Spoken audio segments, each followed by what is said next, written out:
Mark Rogers TV, joined by Stephen M. Smith of Touchdown Alabama, joined each week to knock out our Alabama Crimson Tide segment and look back, obviously, on the national championship game, but now look ahead to 2017.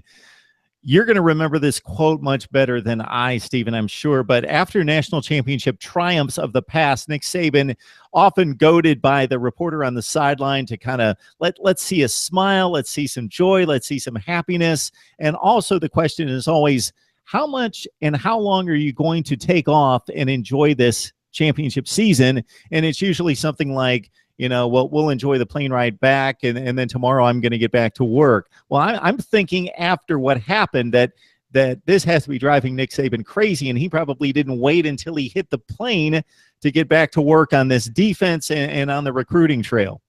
He didn't wait, Mark. He after that game was over, Nick Saban was on his iPhone calling up recruits. After that game was over, Nick Saban was calling over assistant coaches saying, we got to get some things done, because as tough as that game was to end, Saban knows there are a lot of pieces that he has to find to, I won't say replace, but find some guys to emerge in spots to where Alabama's losing next year. Cam Robinson off the offensive line, Alphonse Taylor off that offensive line, O.J. Howard gone, Garrett Dieter gone, possibly Ardarius Stewart, should he declare for the NFL draft. And then on defense, Reuben Foster gone, Jonathan Allen gone, Tim Williams, Ryan Anderson, Dalvin Tomlinson, Eddie Jackson. There is so much that you're going to have to find players to emerge in those spots where you're losing quite a lot of leadership.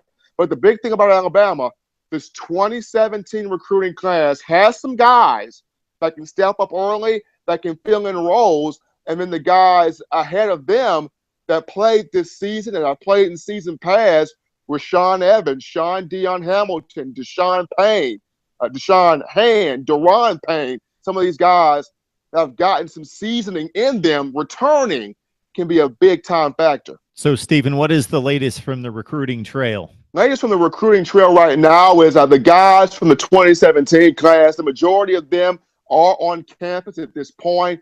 They're getting ready to start the weight training right now, while more recruiting is done in regards to the 2018 class and future purposes. But 2017 kids, they're on campus. They are enrolling in classes as we speak, and they're getting ready for weight training, getting ready for spring ball, because that picks back up in the month of March, going into the spring practices and the A-Day game, which is April 22nd. So the guys are on campus. They're enrolled in classes. They're getting ready for workouts. And from a lot of their social media accounts, Mark, they're hungry, and they want to contribute to not only getting back to a national championship game, but this time winning it. All right. They were just 1 second away this time around, and that's not good enough at Alabama, but still probably the best team in the country. But on the given night, Clemson was definitely 1 play better, 1 second better, and got the job done with probably the best player in the country, definitely on the offensive side of the football. Stephen M. Smith from Touchdown Alabama joining us each week to roll through the Tide's latest happenings, and it's going to be much about recruiting here for the next several weeks as we push toward National Signing Day on February 1st. Stephen, it's always a pleasure. No problem, Mark. Thank you.